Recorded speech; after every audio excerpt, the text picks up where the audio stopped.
That's from a site called Palestine Remembered. And there is a medieval quality, is there not, about that shadowy scene of tents. There are people living in tents in Gaza now because they destroyed 4,000 houses in the Greater Shoah, the Greater Holocaust, starting 27 December 2008. Israeli nationhood was dependent on Jewish acceptance of United Nations General Assembly 194. That was returned to the houses and land for all Palestinians who so wished. It declared independence in May 1948. That's the Israeli faction. And its statehood was quietly recognized, in fact illegally, by this gang, the new UN, even though not one Palestinian was allowed to return, and even though not one Palestinian was consulted, in effect.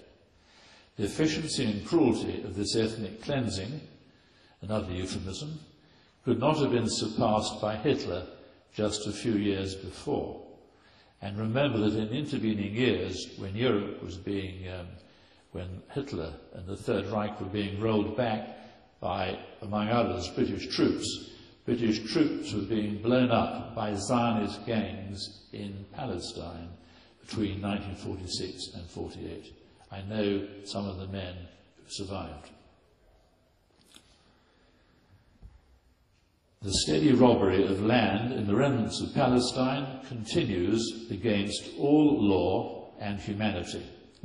A majority of Israeli Jews and many racists in the West are determined to see Mandate Palestine cleared of all Untermenschen. Who knows what Untermenschen means? A few hands go up. It means the underpeople. It's what the Hitler regime called the Jews and the Romanis and others, and they are regarded as in fact, they're the Untermenschen. They're regarded, I'll tell you later.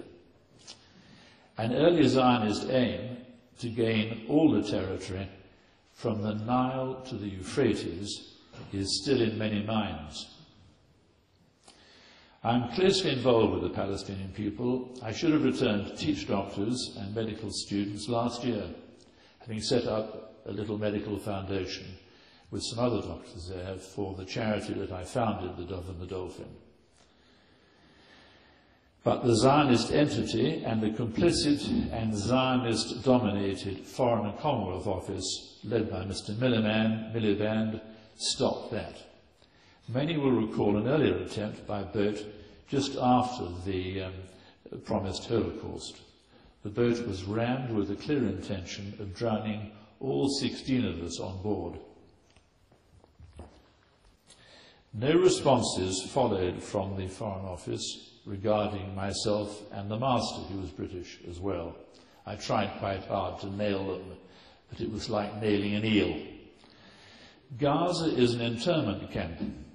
The draconian siege is beyond all law, and all the Western nations are complicit in their silence. Every imaginable crime is committed against the Palestinian people by a ruthless and pitiless occupier of the whole of Mandate Palestine. That's Palestine as you see it in the older Bibles.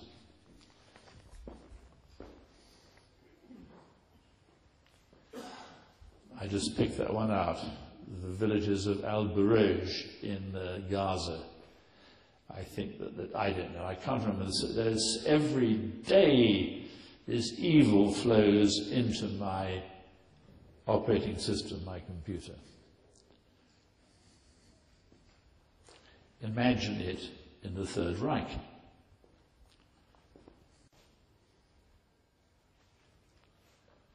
And these are three little sisters in the Holocaust at the end of 2008. I'll leave that on the screen for a moment. The Zionists have great power in the US, which is in effect a surrogate for it. Do you understand what I'm saying? Is that the US is subservient to it. And I say that with a great deal of knowledge, it's true. This is Mr. Sharon, who now lies unconscious in a nursing home or somewhere in Jerusalem, having had a massive stroke and a ridiculous 17-hour neurological operation at one of their hospitals. I want to tell you something that's very clear. Don't worry about American pressure on Israel. We, the Jewish people, control America, and the Americans know it. That's Mr. Ariel Sharon. Now, okay, he's an individual, so I'm not saying there is a general truth, but it's a repeated story. The Zionist lobbies wield great power in Australia and Canada and in the fascist EU. Just occasionally it is opposed. There are Zionist Jews in the US who hold dual citizenship, and many handle the levers of power, such as the Council for Foreign Relations. There are endless think tanks, Carnegie Institute, all sorts of things. It's quite extraordinary how many there are. But there are about 50 powerful pro-Zionist organizations. Prominent amongst them is AIPAC, which you've heard of, and you've probably heard of the ADL, the Anti-Defamation League, run by a character called Foxman. PNAC, who knows of this? Hands up. About 10, 12. The full spectrum, it means the project of the new American century. It's in fact a think tank again, but it's central. It aspires to full spectrum dominance by the US of land, sea, air, space and cyberspace, and they're halfway there. Gaining Afghanistan and the stans around it is central, particularly because it contains big hydrocarbon reserves, including Afghanistan, but also because it lies alongside Iran, which is their premier target now. The list of the signatories contains a majority of pro-Zionist Jews. Wolfowitz and Elliot Abrahams were the two who revised it most recently. That revolting Wolfowitz who promoted the Iraq War. And this think tank policy is central to US bombardment and occupation in the Middle East, and in Afghanistan, and in the decimation of Pakistan. The pro-Zionist Jews are in the driving seat of the evil empire being the US, and drove it into Iraq, although they always deny it. Iraq was the only Arab state that had stood against Israel for the Arab nation. Hussein had special arrangements for poor Palestinians, Syrians, to go and study medicine or whatever at a much discounted fee in Baghdad or wherever. He was keen on that. He was keen on the Arab nation. That is was not forgotten by Israel, by the Zionists, and was not forgiven. Now, examples of this control, I will just read a few quotations. January the 10th, 2009. The US House of Representatives, that's about 14 days after the bombardment and invasion of the civilian population in Gaza started.